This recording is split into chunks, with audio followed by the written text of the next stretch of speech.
të gatuaj më pas, sepse do kalojmë tani tek Më pas le të gatuajmë, më pas. Sa më pas, tani direkt do të gatuajmë.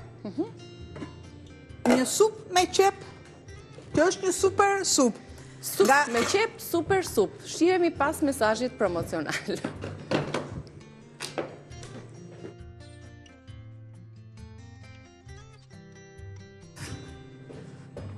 O, pëllace.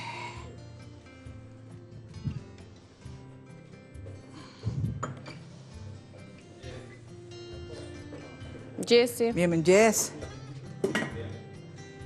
Kjo nuk më duhet këtu.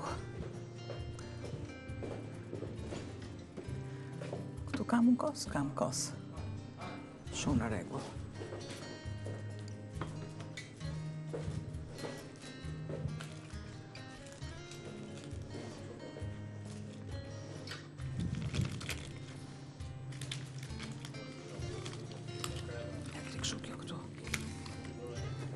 Dashur, më falë ndoshta dhe të shqetësoj, atë s'është ora e përshtatshme, nuk e menduar i shqetësoj se unë dhe ti e nuk kur t'jesh e lirë, mbarosh nga punët e tua, mesazh. Më vjen keq, jam në udhtim, sot nisem në orën 6, nisem për në Florida, dhe nuk e di sa do riandej. Liza niset për në Florida. Besoj që t'jem pjesë e emisioneve. Falë.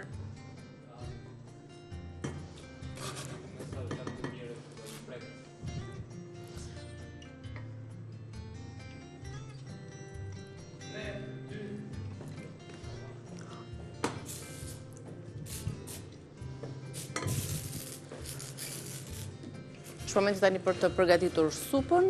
Le t'i tregojmë përbërësit e saj dhe më pas hapat që duhet të ndjekur për t'i marrë rezultatin e duhur supës tonë me qep. 1 kilogram qep të prera holl, 2 thelpinj hudhër, 2-3 lugë gjelle gjalp, 200 ml verë e bardhë,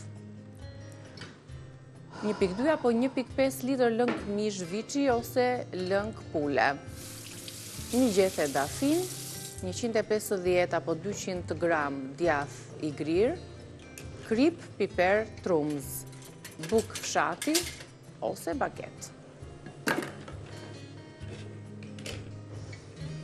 Ja të shojmë tani se Franca i gatuan këto lloj suprash. Kjo është, po, është një supë franceze.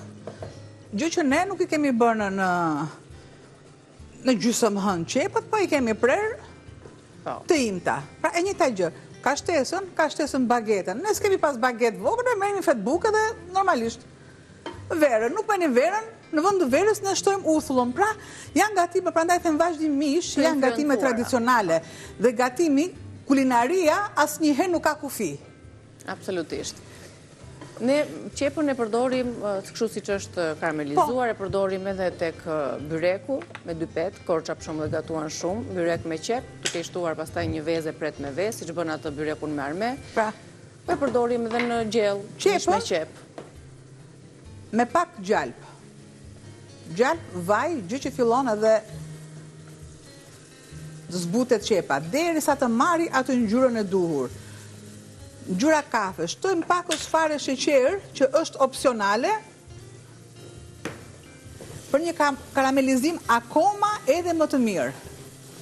Patjetër që kërkon të bëhet në zjarr të avazht, gjë që prandaj dhe unë e kam bërë pak më përpara.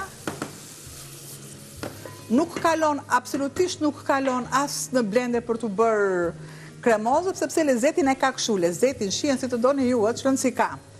Patjetër që unë këtu kam kripa, gjë që e shtoj tani mbas sheqerit. Jap një përzierje sërish të duhur. Bëj një shuarje me verë të bardhë. Derisa fillon zhurma të qetësohet dhe avujt është dhe alkooli të tavulloj. Presim derisa aroma e verës shuhet. Patjetër që do të shtoj pakës piper, kumin kimino në varësi të krahinave. Kam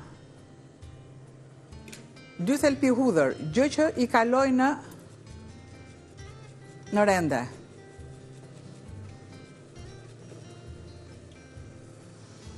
E shtoj me buljon, viçi ose në të kundërt asgjë. Unë preferoj për ta thillë më tradicionale, thjesht në ujë. Pse? Sepse unë nuk dua të më humbas shija e qepës. Pra nëse në do ta kthejmë në gatimet e vendit tonë. Shikojmë që fillon një si tip karamelizimi, shiko? Po, dhe është normal që të pra, fillon, sepse... fillon dhe shkëlqen masa, që e ndihmon, patjetër që e ndihmon, gjalpi, shtoj, dafinën. Një pjesë trumze, gjë që pjesën tjetër do ta shtoj më pas. Mbar një mas ujë,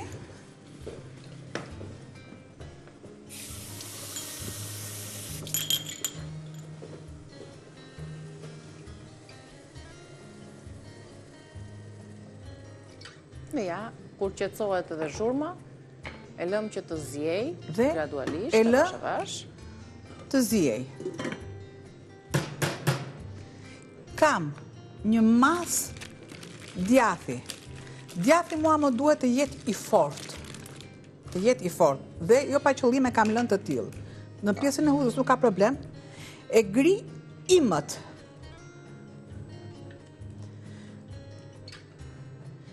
I këndshëm është mund të shtojmë edhe djathin e bardhë të dhis, por normalisht duke ja bërë pak yzmetin që të jetë i fort. Kish bëra dhe unë yzmetin që të jetë kjo pjesa e fort. Dhe tani, në momentin që unë vërtet djathi e kam mbaruar misionin e vet që të jetë i fort, tani po, unë i bëj shërbimin duke e mbledhur me pelikola dhe kam të duhur. Ruajtur në frigorifer.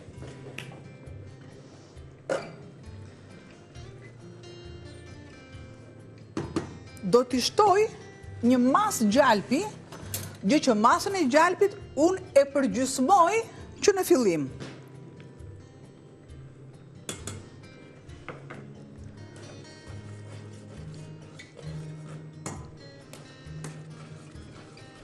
Çka i shton edhe atë kremozitetin, i bërë më të shkëlqyer, më delikate, më të butë, dhe i jep edhe shije dhe aromë të mirë. Më duhet buka. Sigurisht që buka duhet jetë... Unë kam bukë të thatë, ja, jo më kotë, pra mund ta përdor për qoftet, dhe normalisht për tranan, për të supën. Për këto pjesët e gatimi që mua më duhet bukë e fort.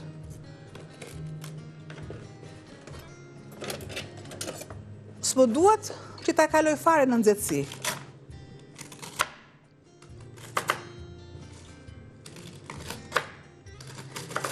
Patjetër, ai është larguar ajo lagështia.